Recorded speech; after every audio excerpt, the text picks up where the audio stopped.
good quality stuff, all the better. And James. Collaboration, collaboration, collaboration. Right.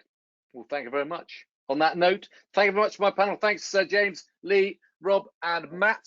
Hope you enjoyed that panel session. Certainly some fantastic transformational projects there, and certainly will make a huge difference to the region when they are up and running fully. So, as I said earlier, we're going to end the session today with some concluding remarks from Martin Tugwell, Programme Director for the Heartland. Martin, you are there. Good. You are there. Excellent.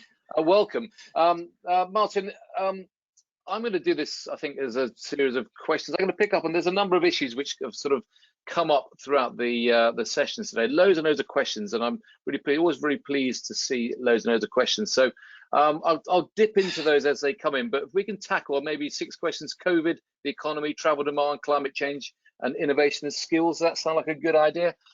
If you can just give your thoughts about perhaps what you think is came out to you as being kind of like resonating, and what you want to see different next year. So clearly, since Herts University last year, a lot of water's flowed under the bridge. Has it driven a stake through the heart of your plans?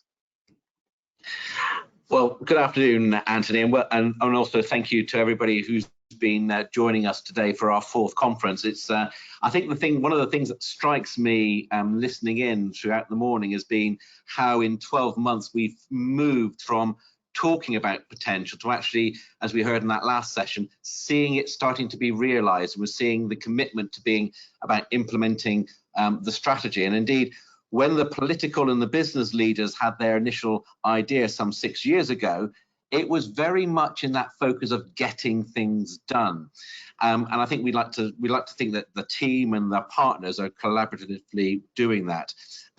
In terms of the changed landscape, I think I'd argue that what we've seen in the last few months is almost a vindication of the approach that we had right from the very start.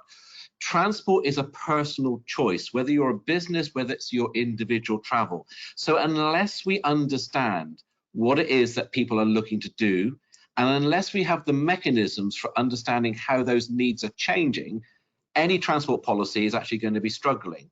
And if we think about the options, the choices, the challenges that individuals face, we've got to really understand the nature of our population, the requirements of our businesses.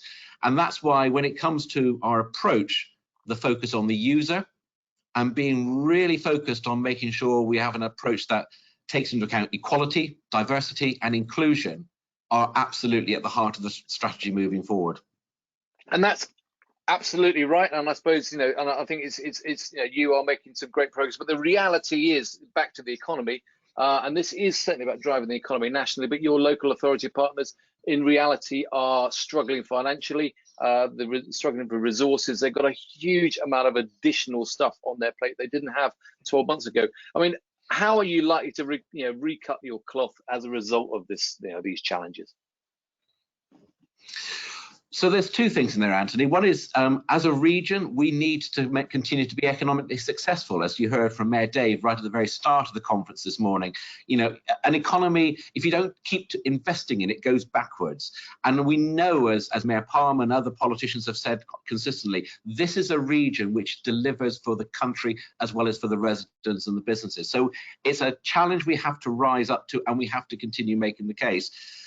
The benefit of something like EEH is we're a pan-regional partnership. We are a strategic partnership. We allow the partners to pool their resources and to be efficient in how they put forward their proposition to government.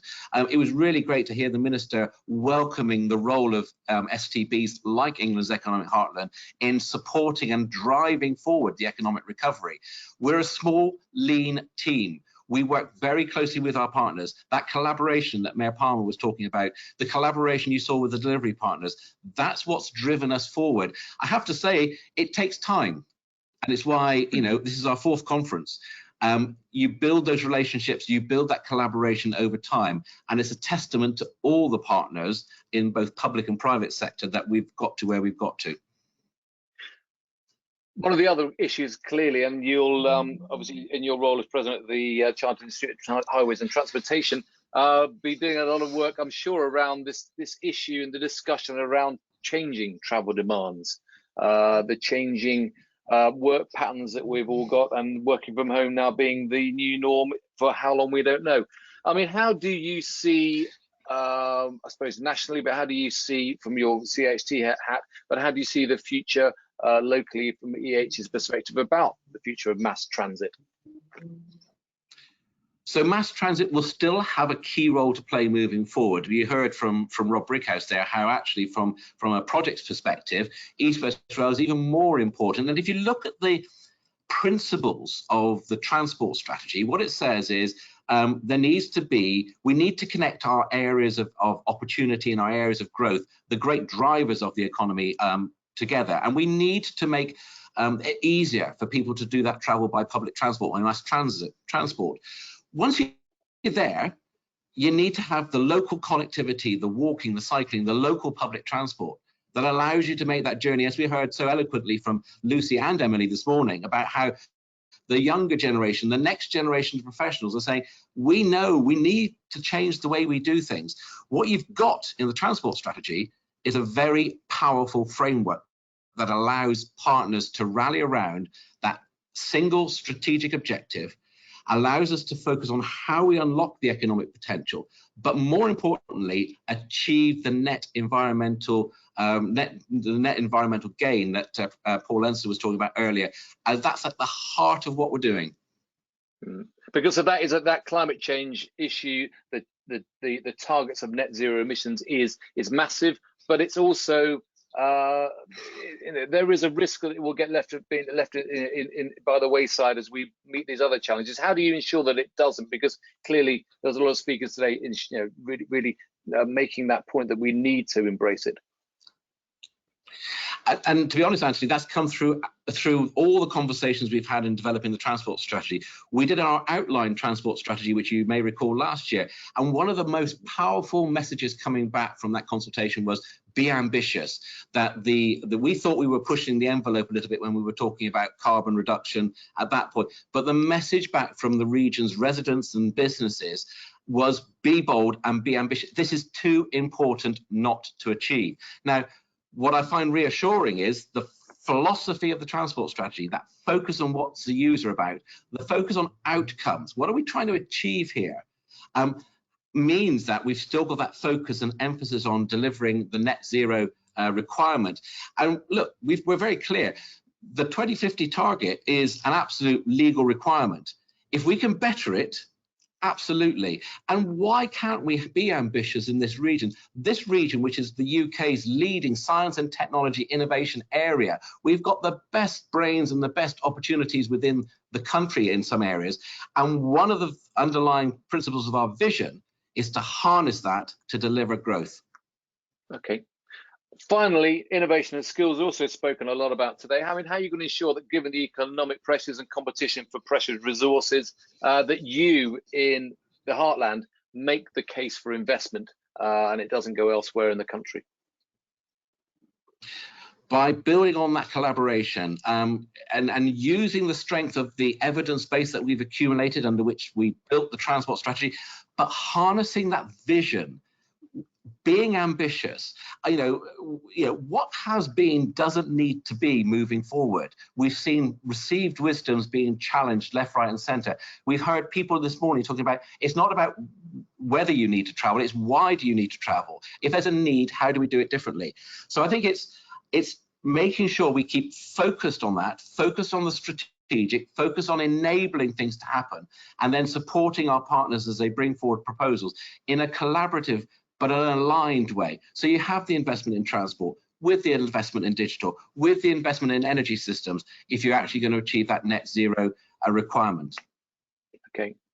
Before I give you the last word, just to bring us to a rousing close, Martin, I'm just going to we're bang out of time. And with virtual meetings, you have to finish on time because everyone's got another Zoom meeting to go to. So I'm just going to say a few quick thanks to people before I hand over to you to close us out, Martin. But thanks to all the speakers who put a huge amount of effort and a lot of time in to making this happen today. Apologies if we were slightly restrictive in terms of the time, but we've tried to get us through as much as we possibly could, and I hope also that you found it a useful exercise to actually put those together in a very concise fashion. So thanks to Lindsay and Adam in the EEH team, and to Paul Wheeler, the conference producer, who once again put together a great group of speakers and navigated, I suppose, the not inconsiderable challenges of making this event virtual.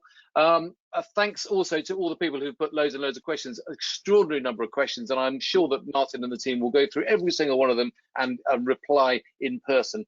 Certainly they'll take them all on board. Great questions, and that showed some really fantastic interaction from the 250 plus people that well, probably more than that in total that have been with us today. So I hope you enjoyed the morning. Certainly visit the Heartland website for all the details and projects and the themes you heard today. So there's some handouts to download in the control panel on your right. But Martin, close us out. Give us some rousing words to underline the role I suppose you see delegates playing and the role that you see your team playing in the future to take us forward over the next 12 months for the Heartland. Martin. If I go right back to the very start, Anthony, the Minister in her introduction welcomed our strategy as being bold, ambitious and innovative. It harnesses our inherent strengths as a region, both as individuals and businesses. We have the potential, if we so wish, to make that real. And through the single voice, through the collaboration, we have the opportunity to make it happen now. So I would encourage everybody to contribute to the consultation. 11:59 on the 6th of October is when the deadline for a response is.